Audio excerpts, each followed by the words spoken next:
बरतानिया के दारुल हुकूमत लंदन की गलियों में खिले आसमान तले सोने वाले अफराद की तादाद में इजाफा हो रहा है।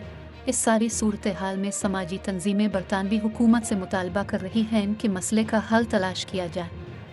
रिपोर्ट के मुताबिक महंगाई की वजह से बरतानिया में घरों के किराए और मॉर्टगेज रेट्स में बहुत ज़्यादा इजाफा हो गया है। लंदन असेंबली की जानिब से रवां हफ्ते जारी होने वाले अदाद व शुमार के मुताबिक अप्रैल से जून तक 3000 से ज़ायद अफराद लंदन की गलियों में सो रहे थे। इस तादाद में गुज़िश्ता बरस अप्रैल से जून के मुकाबला में 9% इजाफा हुआ है।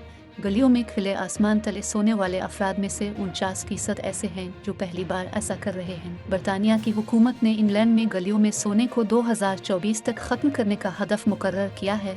होमलेस लिंक के चीफ एग्जीक्यूटिव रिक हेंडरसन का कहना है कि यह हदफ मुकम्मल तौर पर पहुँच से बाहर है, जिसकी वजह कम कीमत घरों की कमी और किरायों में इजाफा है।